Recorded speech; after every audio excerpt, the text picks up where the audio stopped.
Hello everyone, I am Sonam. Welcome back to my YouTube channel Apna Vidyalaya. आज के इस video में हम पढ़ने वाले इस वीडियो में हम आप सभी को बताएंगे क्लास 12th केमिस्ट्री के 5 सबसे महत्वपूर्ण प्रश्न, वो भी उत्तर के साथ, जो आपके बोर्ड एग्जाम में आपका 25 नंबर बिल्कुल पक्का करेगा और 100% गारंटी है कि ये क्वेश्चन आपके बोर्ड एग्जाम में पक्का आएगा, क्योंकि ये जो क्वेश्चन है ये आपके प्रीवियस ईयर्स पेपर के क्वेश्चन है और ये प्रीवियस ईयर्स पेपर यानी कि अनसॉल्व में आपके कई बार आ चुके, कंटिन्यू आने वाले ये क्वेश्चन है, इसीलिए ये बहुत ही इम्पॉर्टेंट है और ये आपके बोर्ड एग्जाम में पक्का आएगा। तो यहाँ पे हम आपको 5 ऐसे क्वेश्चन बताएंगे जो बहुत ही इम्पॉर्टेंट है। तो आप सभी को वीडियो को सबसे पहले लाइक कर देना है और चैनल पर नए तो चैनल को सब्सक्राइब करके बेल आइकन को प्रेस कर देना है और वीडियो को बिना स्किप के एंड तक देखना है, तभी आपको हमारी ये 5 क्वेश्चन समझ में आएंगे। तो यहाँ पे जो हमारा फर्स्ट इम्पॉर्टेंट क्वेश्चन है, फर्स्ट क्वेश्चन है कि जिंक धातु कॉपर सल्फेट के विलयन से, कॉपर सल्फेट के विलयन यानी कॉपर सल्फेट CuSO4, ठीक है, के विलयन से कॉपर को विस्थापित कर सकती है, यानी कि विस्थापित मीन्स क्या हो गया, निकाल सकती है, जबकि सोना Au ऐसा नहीं कर सकता, क्यों? अब यहाँ पे देखिए ये क्वेश्चन जो है वो बहुत ही कन्फ्यूजन क्वेश्चन है और इसी तरह के क्वेश्चन आपके बोर्ड एग्जाम में आते हैं। तो यहाँ पे आपको हम बिल्कुल बारीकी से समझाने वाले हैं। तो यहाँ पे देखिए ये क्वेश्चन जो है इसमें आपका सबसे इम्पोर्टेंट जो पॉइंट है वो है विद्युत रासायनिक श्रेणी, ठीक है। तो सबसे पहले हम जानेंगे कि ये विद्युत रासायनिक श्रेणी क्या होता है।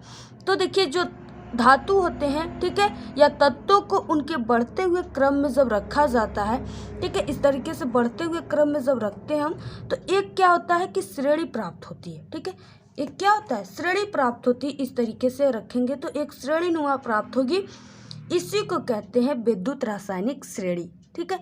अब यहाँ पे देखिए इसमें विद्युत रासायनिक श्रेणी का किस प्रकार बात का है, तो यहाँ पे आप लोग देखिए विद्युत रासायनिक श्रेणी में इसमें जिंक है, ठीक है, क्योंकि यहाँ पे पहले ही क्वेश्चन में बता दिया गया है कि जिंक धातु और कॉपर सल्फेट और यहाँ पे सोना, यानी कि इसमें 3 प्रकार के धातु को लिया गया है, ठीक है, 3 प्रकार के तत्वों को लिया गया है। अब यहाँ पे देखिए विद्युत रासायनिक श्रेणी में जिंक Zn को कॉपर Cu से ऊपर रखा गया है, यानी जो भी तत्व जो कॉपर है Cu है इससे ऊपर रहेगा तो ये क्या हो जाएगा, विस्थापित हो जाएगा, और जो Cu से नीचे रहेगा वो कोई भी तत्व से यानी उसके ऊपर वाले तत्व से विस्थापित नहीं हो पाएगा। यही इसमें इम्पॉर्टेंट पॉइंट है। अब देखिए इसके बाद Cu से ऊपर रखा गया है, अतः जो जिंक है, ठीक है, जिंक धातु है वो अधिक सक्रिय होने के कारण, यानी सक्रिय मीन्स क्या हो गया, अत्यधिक क्रियाशील होने के कारण ये क्या है कि CuSO4 के विलयन से Cu को विस्थापित कर देता है, ठीक है। कॉपर सल्फेट के विलयन से क्या करता है, जिंक कॉपर को विस्थापित कर देता है, जबकि अब यहाँ पे तो यहाँ तक तो कॉपर की बात चल रही है, अब यहाँ पे आ गया सोना का बात, ठीक है, जबकि सोना जो है Au धातु विद्युत रासायनिक श्रेणी में Cu से क्या है, नीचे स्थित है। अब देखिए यहाँ पे जो Cu से ऊपर रहेगा वही विस्थापित होगा, हमने आपको पहले ही बताया। तो ये जो Au है, ये जो Cu है उससे क्या है, नीचे है विद्युत रासायनिक श्रेणी में, इसलिए ये क्या है कि ये इसकी जो क्रियाशीलता है वो बहुत ही कम है, यानी ये रिएक्शन जल्दी नहीं कर पाती है, जिंक के अपेक्षा इसकी क्रियाशीलता बहुत कम है, इसलिए इस कारण यह CuSO4 के विलयन से Cu को विस्थापित नहीं कर पाता, ठीक है। आप लोग यूं ही समझ गए होंगे, आई होप। फिर उसके बाद देखेंगे नेक्स्ट क्वेश्चन। उसके बाद देखिए नेक्स्ट क्वेश्चन जो है वो बहुत ही इंपॉर्टेंट क्वेश्चन है, जितने भी क्वेश्चन है बहुत इंपॉर्टेंट है और आप लोग अगर इन क्वेश्चनों को नहीं पढ़ेंगे तो आपका बोर्ड एग्जाम में नंबर बहुत कम आएगा, क्योंकि यही क्वेश्चन जो होते हैं वो आपके बोर्ड एग्जाम में आते हैं, इसलिए आप इन क्वेश्चनों को जरूर पढ़ कर जाइए। तो यहाँ पे देखिए अभिक्रिया की कोटि एवं आणविकता में क्या अंतर है, यानी अभिक्रिया की कोटि और अभिक्रिया की आणविकता में अंतर आपको बताना है, ठीक है, उदाहरण देकर स्पष्ट की। अब देखिए यहाँ पे अभिक्रिया की आणविकता और अभिक्रिया की कोटि, इन दोनों में हमें अंतर देखना है, ठीक है। तो आपको सबसे पहले पॉइंट के रूप में 3 से 4 पॉइंट लिखना होगा अंतर, ठीक है, तभी आपको पूरे 5 नंबर आपके बोर्ड एग्जाम में मिलेंगे। तो यहाँ पे देखिए पॉइंट के रूप में हम देखेंगे इन दोनों में अंतर। तो सबसे पहले हम अभिक्रिया की आणविकता का देखेंगे। तो देखिए यह एक सैद्धांतिक मान होता है, यानी इसको सिद्धांत के अनुसार अभिक्रिया करने के बाद इस मान को ज्ञात किया जा सकता है। इसका मतलब यही होता है, ठीक है, जिससे अभिक्रिया के आधार पर ज्ञात किया जा सकता है। फिर उसके बाद देखिए अब इसके यहाँ पे दिया हुआ है अभिक्रिया की कोटि। अब इसमें हम देखेंगे कि यह एक प्रायोगिक मान होता है, ठीक है, जिसे वेग समीकरण में अभिकारकों की सांद्रताओं के घातों के योग के द्वारा प्राप्त किया जाता है। यानी इसमें क्या है कि ये जो कोटि है वो एक प्रायोगिक मान है, यानी इसे आप प्रयोग द्वारा इसको क्या करेंगे, ज्ञात करेंगे। और इसके अलावा वेग समीकरण में अभिकारकों की सांद्रताओं के हिसाब से और घातों के योग के द्वारा भी इसको प्राप्त कर सकते हैं। यही है अभिक्रिया की कोटि। अब इसके बाद देखिए नेक्स्ट पॉइंट देखेंगे अभिक्रिया की आणविकता में कि इसका मान शून्य नहीं हो सकता, यानी इसका मान 1, 2, 3 हो सकता है, लेकिन पूर्ण संख्या में हो सकता है, लेकिन इसका मान शून्य नहीं हो सकता। ओके, अब इसके बाद यहाँ पे देखेंगे अभिक्रिया की कोटि। इसमें क्या है कि इसका मान शून्य हो सकता है, यानी इसका मान शून्य भी हो सकता है, और 0.5 यानी भिन्न के रूप में 1/2 इस तरह हो सकता है भिन्न के रूप में, ठीक है। फिर उसके बाद नेक्स्ट पॉइंट देखेंगे। नेक्स्ट है कि इसका मान सदैव धनात्मक होता है। जो अभिक्रिया की आणविकता है इसका मान सदैव क्या होता है, धनात्मक, पॉजिटिव होता है। अभिक्रिया की कोटि में जो होता है इसका मान धनात्मक एवं ऋणात्मक दोनों प्रकार से हो सकता है, यानी कि जो अभिक्रिया की आणविकता है उसमें सिर्फ धनात्मक होता है, और इसमें क्या है कि नेगेटिव और पॉजिटिव दोनों प्रकार से हो सकता है। ओके, फिर उसके बाद देखेंगे नेक्स्ट पॉइंट।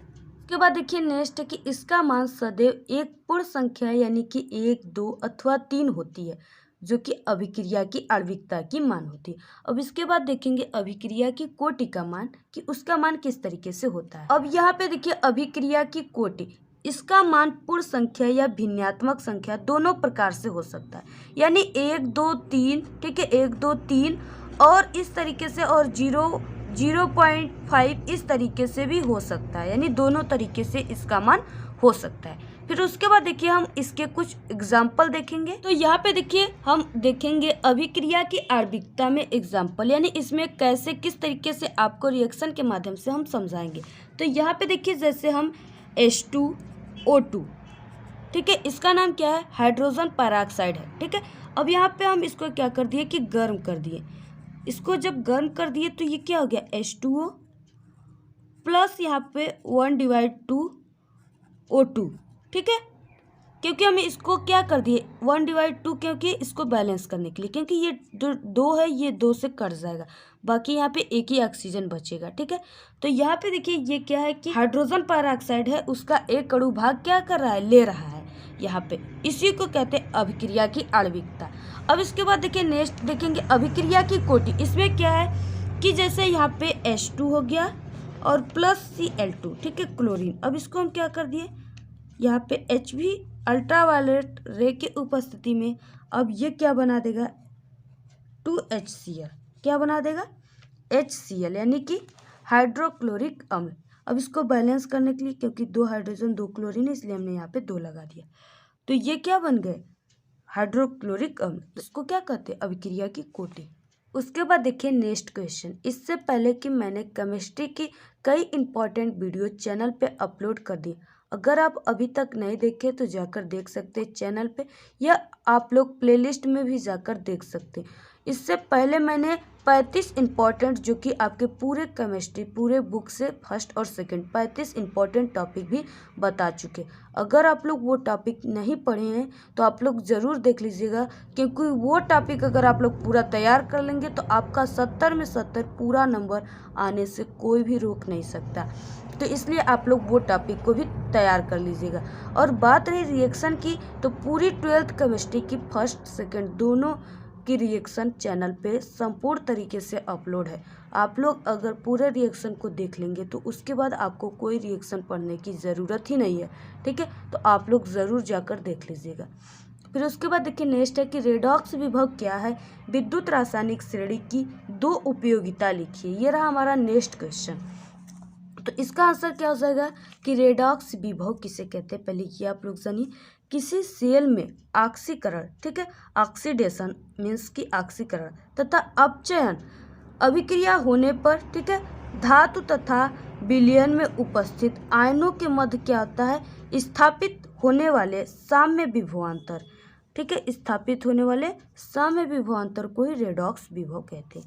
यानी कि किसी सेल में ऑक्सीकरण तथा अपचयन, यानी जो इम्पोर्टेंट पॉइंट है वो ऑक्सीकरण और अपचयन है। किसी सेल में ऑक्सीकरण तथा अपचयन अभिक्रिया होने पर जो धातु तथा विलयन में उपस्थित आयनों के मध्य स्थापित होने वाले साम्य विभवांतर है, उसी को कहते हैं रेडॉक्स विभव। ओके, फिर उसके बाद देखिए नेक्स्ट है कि इसकी उपयोगिता। किसी पदार्थ की रेडॉक्स अभिक्रिया, अब यहाँ पे अभिक्रिया में क्या दिया हुआ है कि यहाँ पे देखिए Mn पे प्लस, यानी N जो है यहाँ पे आयनों की संख्या को शो कर रहा है, प्लस Ne। अब यहाँ पे देखिए क्या हो जाएगा, M प्लस, ये अपचयित रूप में हो गया, किस रूप में हो गया, अपचयित के रूप में। ओके, अब यहाँ पे उपयोगिता क्या रहा कि विद्युत रासायनिक श्रेणी में आयरन से नीचे स्थित धातु के ऑक्साइडों का हाइड्रोजन द्वारा अपचयन हो जाता है, ठीक है। यानी कि विद्युत रासायनिक श्रेणी हमने पहले आपको बता दिया इसका डेफिनेशन। इसमें क्या है कि आयरन से नीचे जितने भी धातु हैं, ठीक है, उनके ऑक्साइडों का हाइड्रोजन से अपचयन हो जाता है और इसके ऊपर जो है उनसे नहीं होता। फिर उसके बाद नेक्स्ट, अब इसके बाद देखिए सेकेंड उपयोगिता इसका क्या है कि जो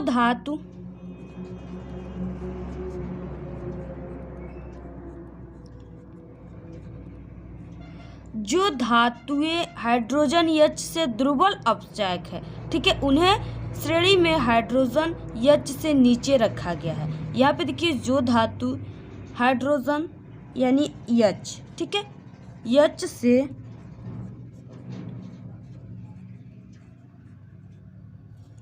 H से दुर्बल अपचायक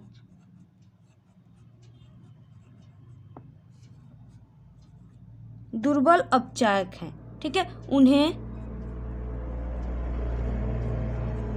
विद्युत रासायनिक श्रेणी में, यानी उन्हें श्रेणी में हाइड्रोजन H से नीचे रखा गया है। अब यहाँ पे देखिए कहने का मतलब है कि जो धातुएं हाइड्रोजन H से दुर्बल अपचायक है, यानी कम सक्रिय है, ठीक है, हाइड्रोजन से क्या है, कम सक्रिय, दुर्बल अपचायक है, उन्हें श्रेणी में, विद्युत रासायनिक श्रेणी में हाइड्रोजन से नीचे रखा गया है। कहाँ रखा गया है, हाइड्रोजन से नीचे रखा गया, ठीक है। तो ये रहा हमारा सेकेंड उपयोगिता।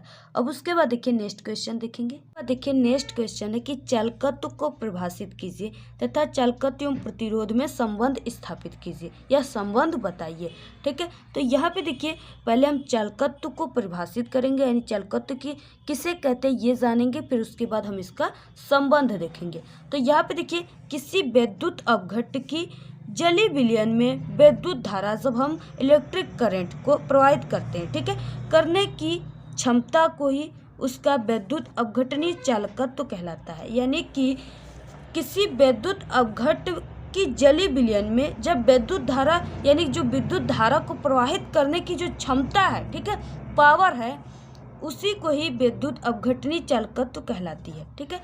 जो चालकत्व है उसे C से रिप्रेजेंट करते हैं, यानी शो करते हैं। और फिर उसके बाद यह चालक के प्रतिरोध मीन्स की रेजिस्टेंस R के व्युत्क्रमानुपाती होता है। यानी कि जैसे जैसे जो है चालकत्व बढ़ता जाता है, चालकत्व की मान बढ़ेगी तो क्या होगा कि जो R है, रेजिस्टेंस है, उसका मान क्या होगा, घटेगा। यानी कि C प्रोपोर्शनल 1/R। यानी इस तरीके से ये क्या है, ये चालकत्व और प्रतिरोध का संबंध है, इस तरीके से। ओके, अब इसके बाद देखिए लास्ट क्वेश्चन 5वां रहा कि समपरासी विलयन किसे कहते हैं, यानी कि समपरासी विलयन जो है वो किसे कहते हैं। तो इसका सीधी सी बात है कि जिन विलयनों के परासरण दाब समान होते हैं उन्हें समपरासी विलयन कहते हैं। तो यहाँ पे हो जाएगा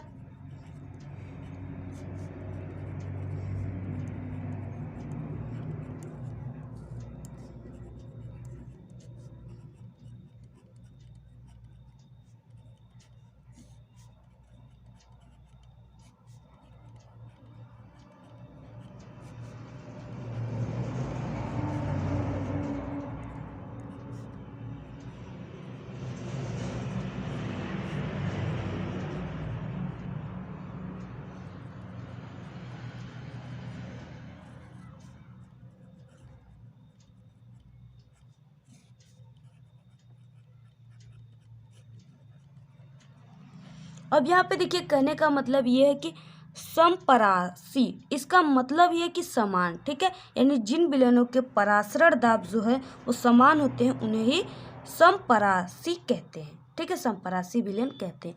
तो ये रहा हमारा 5वां इम्पॉर्टेंट क्वेश्चन। तो यही रहे हमारे इम्पॉर्टेंट क्वेश्चन जो कि बहुत इंपॉर्टेंट है और ये आपके बोर्ड एग्जाम में भी आएंगे। तो आप इन सभी क्वेश्चनों को जरूर तैयार कर लें और हाँ, ये आपके बोर्ड एग्जाम में ज़रूर आएंगे। और इसी तरह के इंपॉर्टेंट क्वेश्चन को देखने के लिए चैनल को सब्सक्राइब करें और कमेंट करके ज़रूर बताएं। ओके। और हाँ, एक हमारा करेक्ट शिक्षा यूट्यूब चैनल है जिसपे क्लास 12 के बोर्ड एग्जाम की तैयारी कराई जा रही है। उस चैनल को भी आप लोग सब्सक्राइब कर लें और एक छोटी सी प्यारी सी अपनी कमेंट कर दें। और एक हमारी सेकंड चैनल टेक्निकल लवली है, उसको भी आप लोग सब्सक्राइब जरूर कर लें। तो आज के इस वीडियो में इतना ही। आपको वीडियो कैसा लगा? अगर वीडियो पसंद आए तो एक बड़ा सा लाइक कर दें, चैनल को सब्सक्राइब करके बेल आइकन को जरूर प्रेस कर दें। Thank you, all the very best, bye bye.